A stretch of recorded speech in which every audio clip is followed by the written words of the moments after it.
President Trump makes his closing argument, Democrats play the racism card, and we talk about Halloween costumes. I'm Ben Shapiro. This is The Ben Shapiro Show.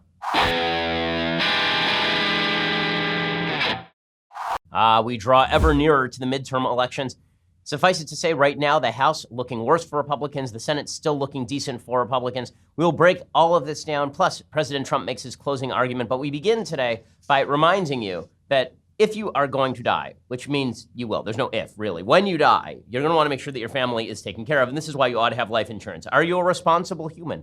Are you adulting? Are you acting like an adult? Well, one of the key components to acting like an adult is looking at eventualities and recognizing that those eventualities will manifest eventually, which is why they are called eventualities. This is why you need life insurance, and this is where Policy Genius comes in. It's the easy way to get life insurance online. In just 2 minutes, you can compare quotes from the top insurers and find the best policy for you. When you compare those quotes, you save money. It is indeed that simple. Policy Genius has helped over 4 million people shop for insurance. They've placed over $20 billion in coverage. They don't just do life insurance, they also do disability insurance and auto insurance and home insurance. If you care about it, they can cover it. So if you've been avoiding getting life insurance because it's difficult or confusing, give Policy Genius a try. Just go to policygenius.com, get your quotes, apply in minutes. You can do the whole thing on your phone right now. Just type it in, policygenius.com. Go check it out, get the life insurance, ensure that your family is taken care of in case you plot. Policy Genius is indeed the easy way to compare and buy life insurance. Again, policygenius.com. All right, so as we approach the midterm elections, we're just days away at this point. Republican spirits are low in the House and high in the Senate. It looks like Republicans are going to retain the Senate. They might even pick up a seat or two. The polls from across the country in the House are not looking nearly as rosy for Republicans, particularly in places like Pennsylvania. There are several districts in Pennsylvania where Republicans ought to be running well ahead. They simply are not. This suggests that a lot of the country that was Trump country is not going to be Trump country when it comes to this congressional election cycle. And there are a couple of reasons for that. One reason is because off-year elections typically cut against the president in power. Reason number two is because Hillary Clinton isn't on the ballot to depress Democratic turnout. So there's that as well. That means that Republicans are not going to turn out in quite as great numbers as they turned out in 2016, and Democrats are going to turn out maybe in greater numbers than they turned out in 2016. That may make all the difference. Well, President Trump is deciding on his closing argument, and his closing argument is going to be the same as his argument was in 2016, and that is immigration and Democrats not taking the safety of the country seriously enough. Now, there are a lot of folks on the left who are saying, well, why doesn't the president of the United States just focus on the economy? Why doesn't he just point out that the economy is great, and if you want the economy to keep being great, then you ought to vote for his party? And the answer is because the dirty little secret of American politics is that people don't actually vote based on the economy unless there is a massive catastrophic downturn. People instead vote on who they actually think is a good person, what policies they like in terms of safety and security. You know, economy like healthcare is not really an issue that drives voters to the polls. The issues that drive voters to the polls are the ones that trigger the amygdala, that trigger the fear part of your brain. The hope part of your brain is a secondary activation of the fear part of your brain when it comes to politics. And President Trump knows that better than anybody. So when people say that President Trump is engaged in the politics of fear, yes, so has every other politician in the history of mankind who has been even remotely successful.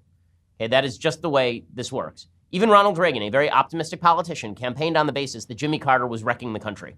So you do have to have an issue that is polarizing to drive your voters to the polls. Well, President Trump has picked the caravan and immigration. This has been a constant theme with President Trump really since 2015, 2016.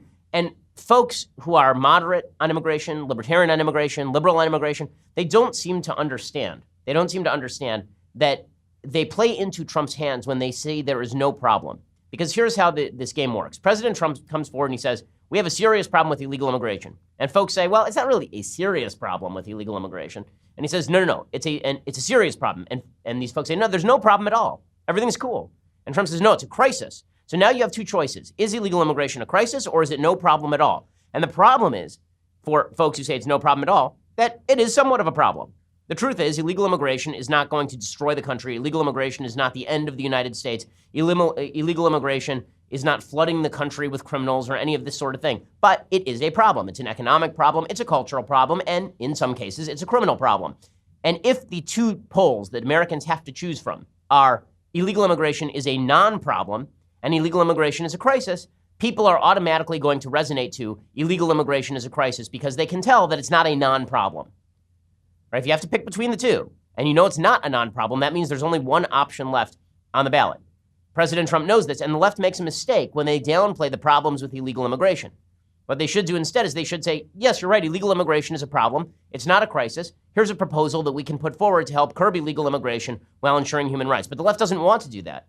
The left doesn't want to do that because they believe that they can win this election based on a sort of opposite fear-mongering, where if you are anti-illegal immigration, this means that you're a racist, this means that you are a bigot, this means that you don't care about people who are in dire need of asylum. So instead what you have is the two sides have sort of staked out their turf. President Trump saying this whole thing is a crisis, and the left saying not only is it not a crisis, President Trump is only fear-mongering in order to achieve a certain desired political result on the back of brown people. Right? Those are the two positions that have now been staked out. Now, is either of those positions really reflective of reality? Not really. Again, illegal immigration, a problem. Is it a crisis? No, it's not a crisis. If it were a crisis, then how have we been dealing with it for the past several decades? And as for the idea that it's not a problem at all, I live in the state of California. Illegal immigration is a problem. Okay? Illegal immigration is a problem for the economy of California. It's a problem for the safety and security in the state of California. It's a problem with the homelessness in California. It is a problem. It is a problem. That is the actual middle ground. And as I've said, for my entire career, the actual solution on illegal immigration is actually fairly simple, and everyone basically agrees on it. The actual solution is you shut the border, you make sure that people aren't illegally immigrating, you ensure that people who would make good Americans can legally immigrate, and then you go through on a one-to-one basis and you see whether illegal immigrants who are in the country, people who are in the country illegally, whether those people are of benefit or of detriment to the United States. And if they are of benefit, then they go to the back of the immigration line. And if they are a detriment to the United States, they are deported and they can't come back. Right? I think most people would agree on these basic principles of immigration, Democrat and Republican. But instead, we've decided to stake out opposite sides of the turf so that we can fearmonger. Republicans, President Trump can claim it's a crisis. The Democrats don't care about that crisis. Millions will die. And then on the other side, you have folks saying, well, the Republicans are evil, terrible, horrible racists for even caring about this issue. And obviously, we can't trust them with power. So that's how this election has broken down. President Trump has decided to make his closing pitch the Caravan. So the Caravan, again, to just be straight about what the Caravan is, this is an annual thing every year. There are thousands of migrants who go into Mexico from Central and Latin America, and they move up through Mexico toward the United States border. In past years, they've approached generally ports of entry. There are some of them apparently who have not approached ports of entry. If they go to a port of entry and they claim asylum, well, then the United States processes them through normal means. Now, herein lies a problem, and there's a problem with the United States and our immigration system. We have a policy of catch and release, which suggests that we release a lot of folks on their own recognizance. We say, okay, we caught you, now we're going to release you, and you have a court date in 3 months. How many people show up for the court date in 3 months? Not all that many people show up for the court date in 3 months. That's an actual systemic problem. But is it an invasion? Are migrants crossing the deserts in order to break down the barrier with the United States, rush in with guns and start shooting people? No, of course not. The vast majority of people in this caravan presumably are coming to the United States for economic opportunity, not political asylum. And that is what it is. That doesn't mean we have to let them in, but it's also an exaggeration to suggest that it's a serious, serious border crisis when you're talking about people arriving at a port of entry. You know, if you need the military in order to ensure people are not breaking into the United States between ports of entry, that's fine. But if the suggestion is that we need sort of a Berlin Wall on the southern border with regard to all of this because we have to shoot people who approach the border or something like, I don't think anyone's suggesting that, nor should anybody suggest that. In any case, President Trump wants to portray the caravan as a serious threat to American security because it ties into his broader argument that illegal immigration must be checked and that folks on the other side are not taking this seriously. So here's President Trump going off on the caravans. We have to have a wall of people, very highly trained people, terrific, dedicated patriots. That's what they are. You have caravans coming up that look a lot larger than it's reported, actually. I mean, I'm pretty good at estimating crowd size, and I will tell you, they look a lot bigger than people would think. Okay, well, the truth is the president, unfortunately, is not all that great at estimating crowd size by his record. I mean, number one, we all remember the controversy over the inaugural crowd size. He routinely tweets out crowd sizes that are not really in keeping with the actual crowd size. But in any case, the problem with the president doing this, just from an objective truth point of view, is that if you stick to the facts, you don't actually have to make overbroad inflammatory arguments. You can still win on the facts. But the president understands that people take him seriously, not literally. And that means that they take his overall point, which is that a bunch of people are trying to come into the country illegally, and he's not in favor of that. And then President Trump doubles down on another theory. And this is where, again, I don't like the president's rhetoric on this. I think that when the president suggests that George Soros is behind the Caravan without any evidence, that's conspiratorial thinking, and it's not pleasant, and it's unnecessary, and he shouldn't do it. Here's the president doing it anyway. I wouldn't be surprised. Yeah, I wouldn't be surprised. No, I wouldn't. I don't know who, but I wouldn't be surprised. A lot of people say yes. Now, this trolls Democrats and the media into saying, well, the president is crazy on illegal immigration. Again, the president's game here, if there's a strategy to it, then the president's game is to, as Scott Adams likes to say, sell beyond the sale. So he will say, okay, George Soros is behind this. And the Democrats will say, you have no evidence George Soros is behind it. And the American public go, wait, is somebody behind the Caravan? Maybe somebody's behind the Caravan. Right? Trump has now shifted the window of the conversation. The same argument can be made about the Caravan itself and the size of it. When President Trump says, there are a bajillion people in the Caravan, not 7,000, not 10,000, 1 bajillion people. And then the media say, that's not true. There aren't 1 bajillion people. He says, then Americans say, well, but there are a lot of people in the Caravan. And that's not great. So people are talking about the Caravan now, right? So that is the sort of strategery, if there is some, to what Trump is doing here. I think mostly it's just President Trump speaking off the cuff, and I don't think he has to do that in order to make a compelling argument about illegal immigration. In a second, we're going to get to an ad that is very controversial, and you'll see how, because both sides have broken down into their sort of partisan turf war, one side saying illegal immigration is a massive crisis and the Caravan is just another indicator of that crisis, and the other side saying illegal immigration is not only a crisis, it's a wonderful thing, and anybody who says differently is a racist. We'll see how that breaks down in an ad that in many ways is sort of in the eyes of the beholder. First, let's talk about protection of your online data. So let's talk about your online security and privacy. As a public figure, I am constantly worried about being hacked or spied on. I don't want my emails compromised, my credit card number or online banking password stolen, something I'm not interested in. How can I protect myself? How can you protect yourself? With ExpressVPN. That's the company I trust to defend my online security. ExpressVPN secures and anonymizes your connection by encrypting 100% of your network data, hiding your IP address. That means nobody can record or access your online activity, which is exactly what you're looking for. Download that ExpressVPN app on your computer or smartphone, then use the internet just as you normally would. You click one button in the ExpressVPN app and voila, you are now protected. ExpressVPN is consistently rated as the world's #1 VPN service for internet users. So if you want the best in online protection, that choice is ExpressVPN. The nice folks at ExpressVPN have extended a special offer to my listeners. Right now, pricing of less than $7 per month to all of my fans. So go visit expressvpn.com/Ben and claim your discount. Again, you ought to be protecting your data. There are too many people who are out to get it. Go check it out, expressvpn.com/Ben right now to learn more. That's expressvpn.com/Ben. Okay, so all of this debate culminates in President Trump putting out an ad on his Twitter account. This ad is certainly effective. It is certainly inflammatory. People have been using the term racially charged, which is to say it's sort of subjective as to whether you think it is quote unquote racist or not. I'll explain why one side is yelling racist and the other side is saying not so much, and where I come down on that. Here is the ad. Ladies and gentlemen of the jury, please step out into the hallway.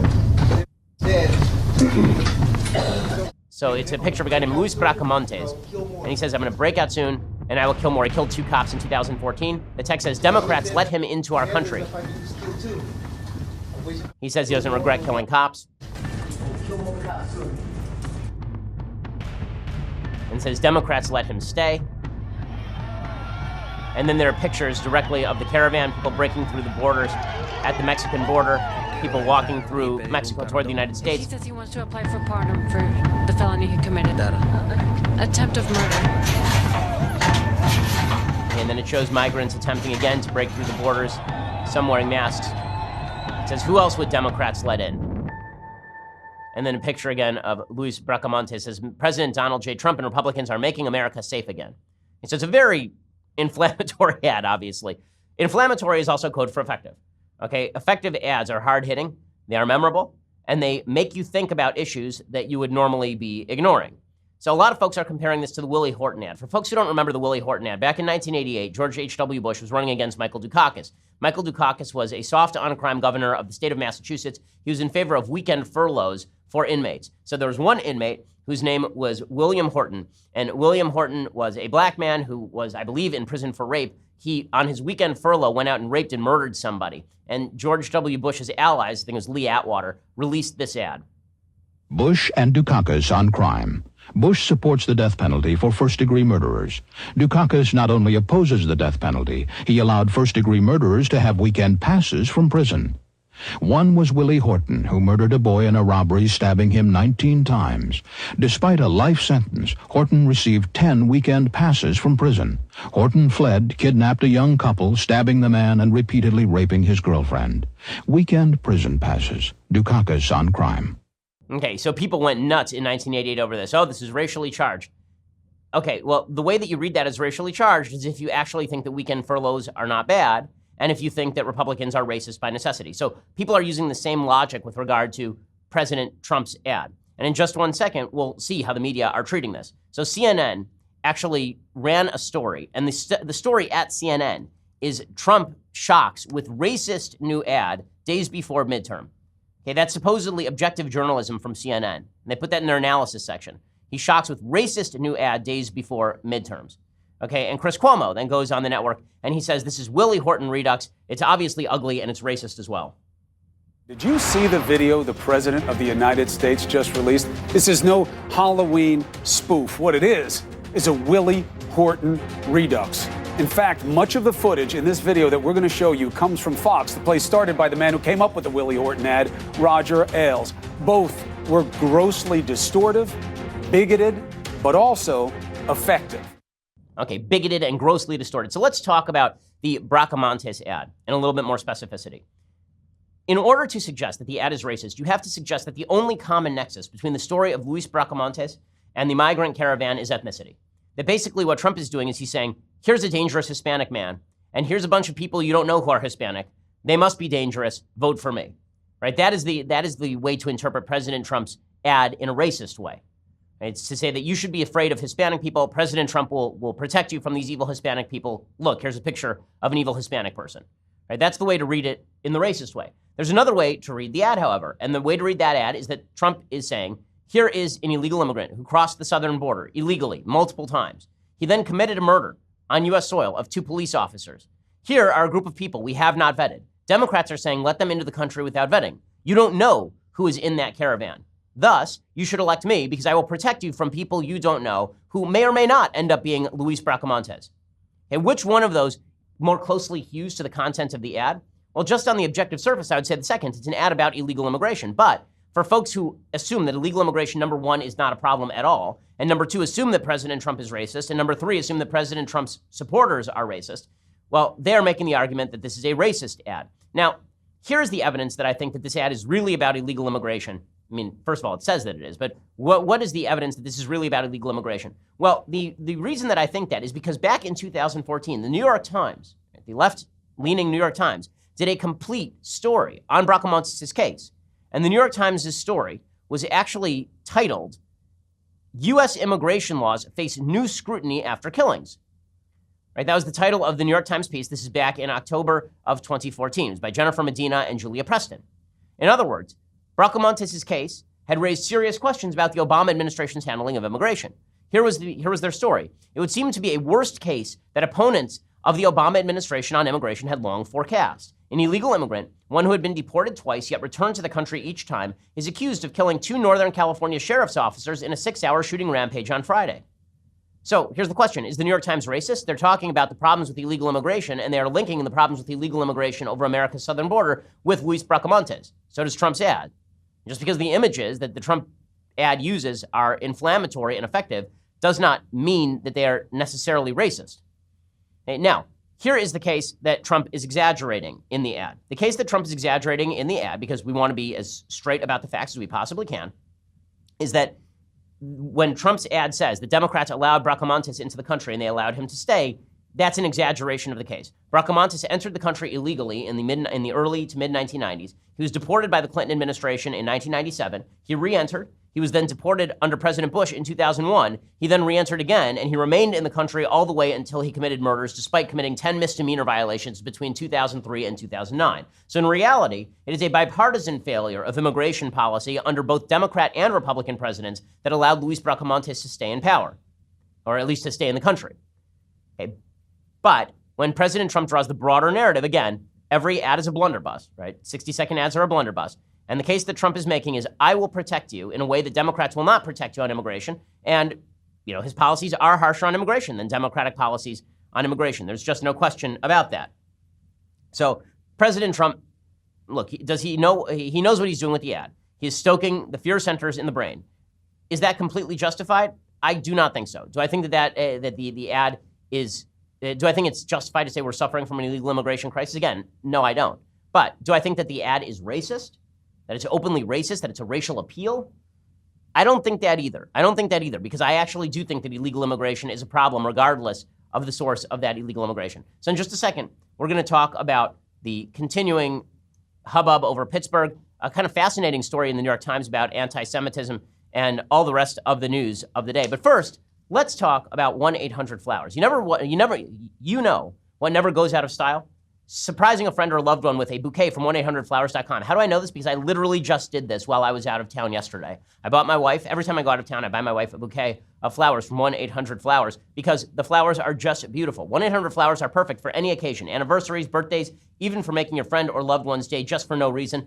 That's my favorite thing, is just to surprise my wife with flowers for no reason at all. Right now, when you order a dozen multicolored roses for $29.99, 1-800-Flowers will give you another dozen plus a vase absolutely free. That's 40% off the original price. Pretty awesome. This gorgeous bouquet of 24 roses in a rainbow of colors is abundantly packed with eye-catching flowers that are sure to draw exactly the right kind of attention. Roses from 1-800-Flowers are picked at their peak, and they are shipped overnight to ensure freshness and amazement. They really are great, and they do last a long time. To order a dozen multicolored roses plus an extra bouquet and vase for $29.99, go to 1-800-Flowers.com/Shapiro. Order today and save at 1-800-Flowers.com/Shapiro. I love 1-800-Flowers, and your loved one will too. 1-800-Flowers.com/Shapiro. Go check it out. Okay, so, in all the hubbub over President Trump and his divisiveness, there's a new poll out that's kind of telling about where Americans stand in the Trump media divide. So first of all, I'd like to note something.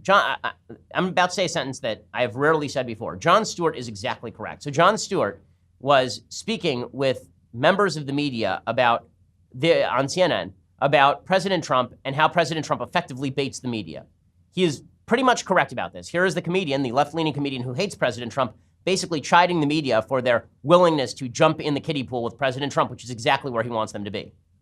Okay, they're personally wounded and offended by this man. He baits them, and they dive in. And what he's done well, I thought, is appeal to their own narcissism, to their own ego. Because what he says is, and the journalists stand up and say, we are noble, we are honorable, how dare you, sir? And they take it personally. And now he's changed the conversation to not that his policies are silly or not working or any of those other things. It's all about the fight. He's able to tune out everything else and get people just focused on the fight. He's going to win that fight. Okay, and Stewart is 100% right, and you can see it reflected in the polls. The media don't get it, and so they're losing. There's a new Political Morning Consult poll. It's been conducted over the past fractious, violent week, and what it shows is that a majority of voters think President Trump has done more to divide the country than unite it since he took office last year. But the same poll finds that the national news media are even worse. See, this is what folks fail to recognize about President Trump. It was true when he was a candidate, and is true in his everyday politics as well. President Trump doesn't need to outrun the public relations bear. Okay? He doesn't need to outrun the public opinion polling bear. He needs to outrun you. There's a famous joke, 2 guys in a forest, and a bear is coming after them, and one of them sits down and laces up his running shoes. And the other guy says to him, listen, we're not going to be able to outrun that bear. What the hell are you doing? The guy says, listen, I don't have to outrun the bear. I just have to outrun you. That's President Trump with the media right now. All he has to do is outrun the media, and by contrast, he will win. Every race in America is binary. President Trump understands that. He understands Americans think that, and therefore, he is more than happy to go to battle with the media every day, even though the media are out there screaming bloody murder every time he does it. And President Trump, when he's in battle, man, that dude has no rules. That is a dude who will bite and eye gouge. That is a dude who will crotch punch. I mean, there are no rules with President Trump. So here's what the poll shows. Just 3 in 10 voters, 30%, said Trump has done more to unite the country, compared to 56% who said he's done more to divide it. Fair enough. But even more voters, 64%, said the media have done more to divide the country. Only 17% say they have done more to unite it. So in other words, when President Trump says the media divide the country, and then the media say, how dare he say this? It's so terrible. He's the worst, most divisive president ever. That guy's Hitler. He's the worst. We should burn him at the stake. People go, okay, Trump's kind of right about you guys. Like, you're kind of right about Trump, but he's kind of more right about you. Because here's the thing. People expect something different of the media than they expect of their politicians. And this is where Stewart is exactly correct. The media are not supposed to have a personal stake in the outcome of the ballgame. The media are supposed to be objectively, I mean, this is what they pitched to us, was it not? Now, there are those of us who say we have a personal stake in the outcome of all of these political fights. I'm an opinion journalist. That means that I give my opinion and you know where I stand on all of these issues. But Jim Acosta is not. But can you distinguish Jim Acosta's political activism from mine, except that mine is significantly more intelligent? No, you can't. Okay, Jim Acosta is an activist masquerading as an objective journalist, and that means that a lot of voters are saying the media are dividing the country too. Majorities of both Democrats and independents say President Trump has done more to divide the country. 55% of Republicans say Trump has done more to unite the country, but nobody think the national news media have done anything to unite the country. 28% of Democrats think that the media are working to unite the country. 9% of Republicans and 14% of independents think the media have been working to unite the country. You know why they say that? Because it's true. The media are not working to unite the country. And that's why when President Trump says this stuff, people kind of nod along. Here was President Trump yesterday talking about the media coverage of his Pittsburgh visit. And the media went nuts over this. President Trump is correct. And everybody in America knows he's correct by polling data. After this day of unity and togetherness, I came home and sadly turned on the news and watched as the far left media once again used tragedy to sow anger and division. And the media are like, no, he's the one sowing anger and division. That's what he does because he's the worst, because white men are the threats. Here's Don Lemon on CNN doubling down on his white men are the true threats in the United States routine last night, but he's uniting the country. Remember, the media, according to the media, are great uniters. Nobody believes this for half a second. Their analysis shows that for every 8 deadly attacks by right-wing extremists, there were 1 by left-wing extremists. Those are the facts. So people who were angered about what I said are missing the entire point. We don't need to worry about people who are thousands of miles away. The biggest threats are homegrown. The facts prove that. Okay, so he doubles down on his white men are the real threats in America. You know, again, Don Lemon is not going to talk about the murder rate in the black community because he believes that it would be racist to do so, but he's happy to talk about the terrorism rate in the white community, which is significantly lower. Again, I don't think that it is relevant to talk about the murder rates in any community other than to talk about the arrest rates in those communities. But if we are going to start grouping people together, things get really ugly really quickly, and the media know that, but they don't care. I mean, Alison Camerata on CNN, she suggested yesterday that President Trump uses the same language as the shooter used. So therefore, he must be exactly like the shooter. So he seems to be zeroing in on the 2 pillars of the media, continuing his vitriolic attacks against the media, and migrants, continuing to, in fact, ratchet up the language about them. And frankly, I mean, I have to say it, using some of the same language that the mass murderer at the synagogue used in terms of invaders and invasion. So who is dividing the country? Well, I have said many times, I don't think President Trump is doing a good job of uniting the country, but he's certainly uniting the country against the media. That seems like the only thing where we all agree. And the media are doing a great job of smacking themselves in the face with a club every 5 seconds.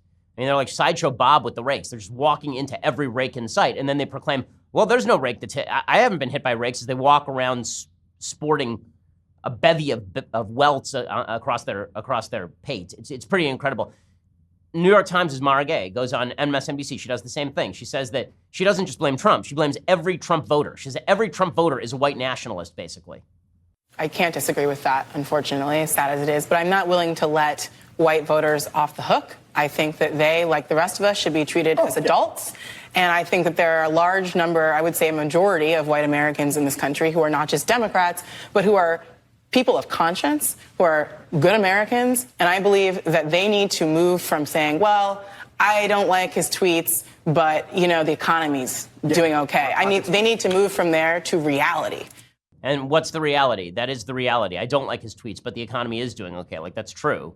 But then the idea is that if you vote for him or any Republican, then you are part of the dividing of America and the destruction of America. We all have to unite by electing who? The identity politicians on the other side of the aisle? Like, that's a thing? Yeah, pretty incredible. So it's a constant source of astonishment that the media don't recognize the hole they are digging for themselves, but they continue to dig it deeper and deeper every single day. Well, in just a second, I'm going to get to Hollywood's response to everything and how Hollywood continues to polarize the country and do it in the dumbest possible way. Plus, we'll talk about Halloween and a fascinating study in the New York Times about the rise in anti-Semitic attacks in the city of New York. We'll get to all of that in just a second. You're going to have to subscribe over at dailywire.com to get the rest of the show. $9.99 a month gets you the rest of the show. You get the rest of my show, the rest of Knowles' show, the rest of Klavan's show. You get to be part of our Daily Wire Backstage, which we are doing on election night. And me, Jeremy Boring, Andrew Klavan, Michael Knowles, Alicia Krause. Colton Haas is going to make a random appearance. That's going to be weird. So Colton is going to get in front of the camera instead of behind the camera, sport that Bieber hair. So if you want to see all that, you're going to have to become a subscriber. And when you do, then you are also able to ask us questions in the mailbag. You get to interact with us. All sorts of wonderful things. Also, when you get the annual subscription for $99 a year, you get this, the very greatest in beverage vessels. Check this thing out right here. Now, what you think is that the beverage vessel, I don't see the beverage vessel. The beverage vessel is invisible. That's what you think right now. You're wrong. Here's what happened. I hit a button on, this is how powerful the beverage vessel is. It's so powerful that I actually hit a button. You are invisible right now. The beverage vessel is plainly visible to anyone, but you, because you're watching, cannot see the beverage vessel because I've hit a button on. I mean, it's an incredible, incredible device that we've created here at the Daily Wire. So go check that out right now. Also, you want to subscribe to us over at iTunes and YouTube, and you want to leave us a review. Please leave us a review over at iTunes. It really does help with the rankings. Also, when you do that, it means you get to be part of our Sunday special. And our Sunday special this week is awesome. Tucker Carlson stopped by, and it is a fascinating conversation. It is a really, really interesting conversation. So go check that out. We're the largest, fastest growing conservative podcast in the nation.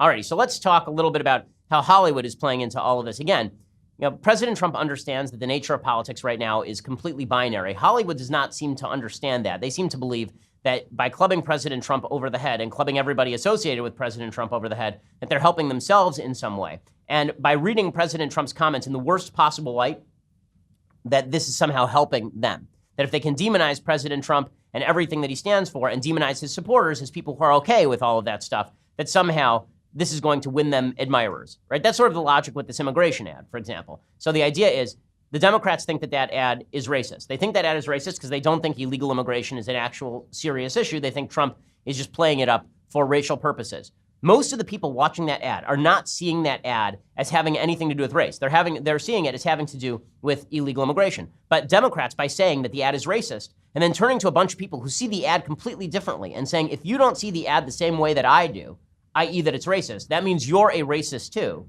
You're alienating an awful lot of folks. This is why when Democrats say things like Trump is dog whistling to his crowd, the implication is that he's dog whistling, that anybody who resonates to Trump is listening to the dog whistle, right? Because if he's dog whistling, then who are the dogs? Presumably the dogs are his supporters. This is the problem with dog whistle language. If you want to say that you believe President Trump is a racist, and you believe that people are voting for President Trump in spite of that racism, that's one argument. But that's not actually the argument a lot of folks on the left are making these days. One of the arguments a lot of folks on the left are making is that Trump is dog whistling to his supporters, that he is sending coded language their way that is designed to elicit racist responses in them. So the implication is that if you respond to Trump's illegal immigration ad by saying, yeah, illegal immigration is bad, we need someone who can protect our border, that means that you're actually a racist who's responding to his dog whistle. Samantha Bee did this routine on her awful, unfunny, terrible, no good, very bad, non-comedic show on TBS. I've said for a while that by a mile, Samantha Bee is the least funny person on planet Earth. It used to be a running gun battle between like her and Lena Dunham and Amy Schumer and Trevor Noah, and she is just, the woman's secretariat. She is run out in front. She is out by lengths. Nobody else is in camera view. She's just breaking away at the Kentucky Derby. So here's Samantha Bee doing something supposedly related to comedy, I guess, somehow, talking about all of the vague coded language that's being used by Trump that's anti-Semitic, because I need a lecture. I, Ben Shapiro, need a lecture from Samantha Bee on anti-Semitism, clearly. Okay, Samantha, tell me all about anti-Semitism, won't you? Mainstream conservatives would never say anything negative about Jewish people outright, but there are other words they use, like coastal elites, globalists, Hollywood liberals, or John Leibowitz. And currently, the biggest, loudest dog whistle is George Soros. Okay, so let's go through those for just 1 second. So coastal elite is not a term for Jew. Coastal elite is a term for Samantha Bee, who is a coastal elite. How do I know that? Because she's a coastal elite. I live on the coasts. The coastal elites, when people talk about them, are typically highfalutin Hollywood leftists. Okay, and then she says, but I can't say Hollywood liberals, because that is a term for Jew. Hollywood liberal is a term for Jew? Is Samantha Bee Jewish? I missed it. When did she convert? Is Oprah Jewish? Is Jane Fonda Jewish? Like, amazing. I haven't seen them at my shul anytime. In fact, all of the Hollywood liberals who happen to be Jewish I've never seen at my shul because they don't go to shul, because they don't actually have anything to do with Judaism. So there's that. But it's pretty astonishing. So all of these terms, again, the implication is that if anybody uses these terms, that this is somehow an indicator that you are secretly an anti-Semite who's resonating to secret anti-Semitic messages. You've taken out your Red Ryder decoder ring and you're sitting there and you're decoding all of President Trump's evil messages. Okay, so she's used coastal elites and Hollywood liberals. Those were two. And she said globalists. Okay, so the word globalist has a relatively checkered history. So back in the 1920s and 1930s, there were anti-Semites who suggested that there was a global Zionist conspiracy. And the global Zionist conspiracy was globalist, right? And that was a term that was used by anti-Semites. However, the modern use of the word globalist really does not date back to the 1930s. It dates back to the 1999 WTO, the World Trade Organization riots that happened in Seattle, when people were implying that if you were in favor of free trade, this made you a globalist. That also happens to be precisely the same sort of terminology President Trump uses. When President Trump says globalist, typically he's talking about people who are for open immigration and open trade. Right? That doesn't really have anything to do with Jews. It really doesn't. You know, when there was one speech President Trump gave where I thought that he used language that verged on the coded, right? When he talked about the international bankers, right? Then you start to get into dicey territory. But I'm sorry, globalist is not by necessity an anti-Semitic term. John Leibowitz, right? Calling Jon Stewart John Leibowitz, no, that's a way of mocking Jon Stewart. In fact, if Jon Stewart is so concerned about anti-Semitism, maybe he should go back to using his original name, John Leibowitz. Right? It seems to me that it's sort of catering to anti-Semitism to change her name to Jon Stewart for screen purposes, I guess, right? And then she says that the current biggest loud dog whistle is George Soros. Really? Is David Koch a dog whistle? How about Sheldon Adelson? How about Tom Steyer? Are all of them dog whistles? So again, the implication is, and this is where the left loses it, the implication is that it's not just that you support Trump because of his policies, even if you decry his rhetoric. It's that he is dog whistling to you because you are a dog. And as a dog, you respond to each and every one of his cues. He feeds you a racist Scooby snack, and then you go out and you solve crimes, right? That's what's polarized. One of the things, many things that it's polarizing the country right now. Okay, now let's talk a little bit about anti-Semitic attacks. So there's been a lot of talk in the media about where anti-Semitic attacks are coming from. And the statement by Don Lemon is that anti-Semitism is largely coming from white supremacists across the country. As somebody who speaks on campuses on a regular basis, and I speak with Jews a lot more frequently than Don Lemon does, okay, then I can tell you that Jews on campus are not feeling the heat from white supremacists. Jews on campus are feeling the heat from mainstream leftists and their allies in the Muslim Student Association, for example. That's where they are actually feeling the heat. And there's a fascinating report in the New York Times today that's actually rather telling. It's called, "Is It Safe to Be Jewish in New York?" New York, obviously, is very heavily Jewish, has over 1 million Jewish folks living there. It's just past midnight. On May 1st, a young rabbinical student was walking home on Eastern Parkway in Brooklyn when he thought he was being followed. A moment after that intuition struck, two men grabbed him, threw him against a car, and started punching him. The victim had dropped a box containing $200 meant for charity. The money went untouched. The student, it seemed, was attacked because he was overheard speaking Hebrew on his cell phone. His two assailants were indicted on assault and hate crime charges. No other American city is more closely associated with Jewish identity than New York, and yet, at the same time, New York has become an increasingly unsettling place to be Jewish. The first inkling of this emerged several days after the 2016 presidential election, when swastikas and the phrase "Go Trump" showed up on playground equipment in the Adam Yauch Park in Brooklyn Heights. But in fact, anti-Semitism was already quietly on the rise. For several years now, expressions of anti-Jewish sentiment have made up the preponderance of hate crime complaints in the city. And here's the interesting part, okay? Contrary to what are surely the prevailing assumptions, anti-Semitic incidents have constituted half of all hate crimes in New York this year, according to the police department. Jews have been targeted. We are the leaders in hate crimes and Nobel Prizes. That's our thing. To put that figure in context, there have been 4 times as many crimes motivated by bias against Jews, 142 in all, as there have been against blacks. Hate crimes against Jews have outnumbered hate crimes targeted at transgender people by a factor of 20. A factor of 20, right? This is all stuff that the leftists at the New York Times are only discovering now that Jews just got shot. Those of us in the Jewish community have known this for a little while, but it was uncomfortable for the left to talk about anti-Semitism because Jews don't rank high enough on the intersectional hierarchy. They're not victimized enough in the United States to be treated as actual victims. Okay, but here's where it gets even more interesting. If anti-Semitism bypasses consideration as a serious problem in New York, it is to some extent because it refuses to conform to an easy narrative with a single ideological enemy. During the past 22 months, not one person, not one, caught or identified as the aggressor in an anti-Semitic hate crime has been associated with a far right-wing group. Mark Molinari, commanding officer of the police department's hate crimes task force, told me. He says, I almost wish it was sometimes more clear-cut. It's every identity targeting every identity. He says, of course, not everyone is caught, and obviously white supremacists are driving anti-Semitic rhetoric online, but it is the varied backgrounds of people who commit hate crimes in the city that make combating and talking about anti-Semitism in New York much harder. No, it's not that it's hard to talk about it. It's not that it's hard to talk about it. It's that the New York Times doesn't have a solid anti-right-wing narrative that they can pin anti-Semitism on, so they haven't been talking about hate crimes against Jews in their own city for years upon years. And again, those of us who are deep friendships inside the New York Jewish community have known about this for years and years and years and years. It was not all that long ago when Al Sharpton was involved in helping to incite riots against Orthodox Jews in Crown Heights. Now he's a host on MSNBC. The reason that folks don't want to talk about anti-Semitism until a white supremacist does it is because it doesn't fit the narrative. A lot of anti-Semitic hate crimes are committed by people who are not right-wing, who are not even white supremacists, and are committed by people who are openly left-wing or are members of minority groups. And nobody on the left wants to talk about that because it's uncomfortable. So when folks on the left say, President Trump won't talk about anti-Semitism, where was the New York Times for years reporting on this? I love that they even make that. It's reported in the article. They say if anti-Semitism bypasses consideration as a serious problem in New York, it is to some extent because it refuses to conform to an easy narrative. That is the New York Times admitting to you that the narrative was more important than the reporting. That is the New York Times admitting to you openly that the only thing that mattered to them was reporting on a particular kind of people attacking a particular kind of people. I love this. Sympathies are distributed unevenly.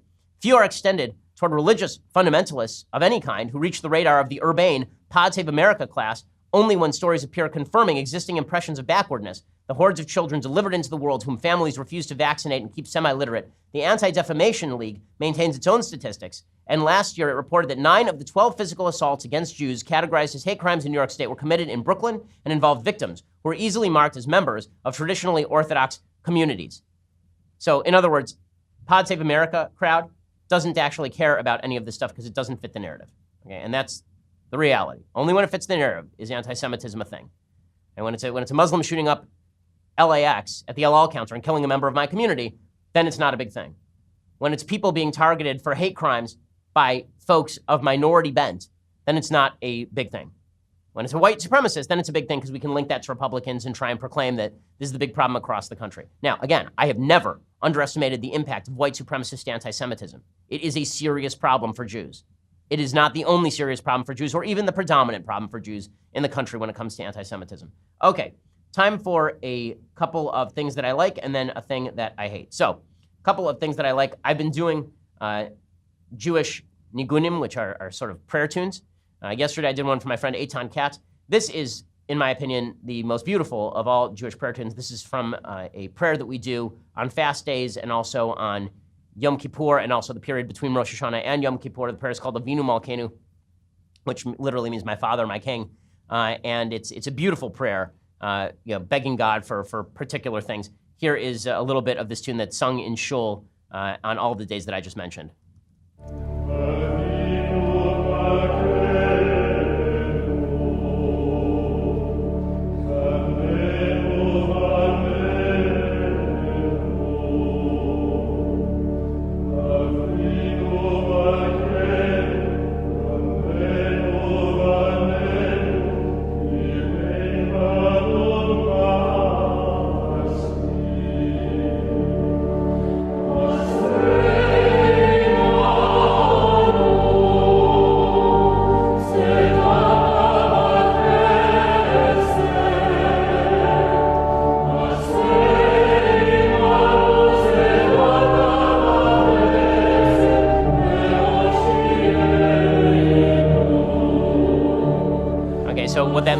Our Father, our King, favor us and answer us, for we have no accomplishments. Deal with us charitably and kindly. Deal with us charitably and kindly and save us. And that's the V'hoshenu and Save Us and Save Us. So it's a beautiful tune. We sing it, as I say, on all of those aforementioned days. Somebody should actually put together a nice recording of all the different nigunim, because there really are a lot of beautiful Jewish tunes that nobody knows unless you go to shul. We're worth checking out. Some of these things are available on YouTube to listen to. Okay, let's do a thing that I hate. So the thing that I hate today, so yesterday was Halloween. I didn't dress up because I didn't want to culturally appropriate. I was thinking dressing up as Elizabeth Warren, but I didn't want to culturally appropriate her. I'm just not white enough for that. But there's a whole article, every Halloween, we now have a spate of articles about racist Halloween costumes. Racist Halloween costumes. There's one in The Atlantic saying, America can't seem to kick its racist costume habit. Now, I think that we ought to say that there are certain Halloween costumes that are racist. If you are dressing up as a group member in order to mock the group, then this would be the definition of racism, right? That's what blackface is. When people, don quote unquote Asian eyes in order to mock Asian people, that's obviously racist. But when somebody wears a funny Mexican hat because they're wearing a funny Mexican hat and it's not designed to mock Mexican people, then I don't think that just a white person wearing a sombrero means that you're mocking Mexican people. I don't think that that's the case. I don't think that it's the case that if you were to dress up and wear a kippah because you're dressing up as me for Halloween. There were people who dressed up as me for Halloween. I don't know why in God's name you would do that, but there were some people who did that. I don't think that that makes you an anti-Semite because you dressed up as me for Halloween and you put on a kippah because I wear a kippah every day, right? But there's all these talk always about how many people are deeply worried about Halloween costumes. Now, again, I'm not against people being offended by Halloween costumes that mock you, but it seems to me that people are always on edge. The number of articles about this means that people are a lot more touchy about it than they used to be when I was a kid. Maybe that's a good thing. I think it's kind of a bad thing. I think that mostly we should be attributing to people decent motivations. I think most of us should be saying, well, maybe the guy's an idiot. Maybe he was just dressing up because he thought the costume was funny, not because he means to mock my particular race. 65%, according to Cato Institute, 65% of college students think they should be able to discuss offensive costumes without administrator involvement, though they were sharply divided when the data were broken down by race. 71% of white students said students should be allowed to discuss and resolve on their own. 56% of Latino students agreed. 43% of African American students responded in the same way. The Atlantic says if student conversations alone could solve the issue, a fresh crop of offensive costumes would not likely make headlines every October. Well, no. I mean, I think that they would make headlines every October because the media has an interest in stupid topics. This came up last night in my speech in University of British Columbia. Somebody asked, as a country, we seem to be focused on more and more minor issues. And I said, right, because we're wealthy and bored. And I think there's some truth to that. I think that we are wealthy and bored, and so we are willing to get upset about nearly anything. Again, Megyn Kelly just lost her job based on a discussion of these issues, for which she apologized. Okay, so I'm annoyed with a culture that seems determined to reinforce all of our frailties, as opposed to a culture that takes our complaints seriously and then also tries to think about whether we ought to get some thicker skin. Okay, other things that I hate. This is a pretty amazing tweet. There's a guy named Scott Heschinger. He says, my friend flying to be with her family after synagogue killings gave this note to a man on her flight with a MAGA hat. He read it all. Okay, so apparently there's a guy on her flight who's wearing a MAGA hat. And the note says, Dear sir in the pretty red hat, my name is Marissa. I'm sitting a few rows behind you. I'm in Los Angeles because my family lives here. We are Jewish. We survived the Holocaust. My family members were murdered in gas chambers, all of them except the 5 that lived. So here I am on a plane with you. As my father says, we were born with anguish. I flew to Los Angeles because 11 Jews over 55 years old were shot and killed during prayer. After they were shot, I couldn't stop crying. I was afraid I didn't want to be alone. Our president blamed Saturday's killing spree on the synagogue. He said if they had an armed guard, it would have been fine. Do you have an armed guard where you pray? God should be safe to convene with you, right? God should be safe to convene with, right? A lot of people were upset, angry, and scared on the plane when they saw your hat. For you, I want to assume it's about politics, economics, and support of a charismatic man. I wonder if you mean to scare black people, Jews, and immigrants. To us, your hat sanctions our death, our murder, our evisceration. Because your hat supports a man who does little to help us and so much to fuel hatred, violence, and cruelty. I love you. I hope that your good America doesn't include flushing me and my people out. The guy was just wearing a hat. And I'm sorry, ma'am, this is a Wendy's. Just because somebody's wearing a MAGA hat doesn't mean that they want to kill all the Jews. That's absurd. It's absurd. But this is the media environment. The media environment has really created this. Trump doesn't help, but the media environment has certainly created this, and the American people know it. And if Trump keeps picking fights with the media, he's going to keep winning so long as they continue to push this narrative.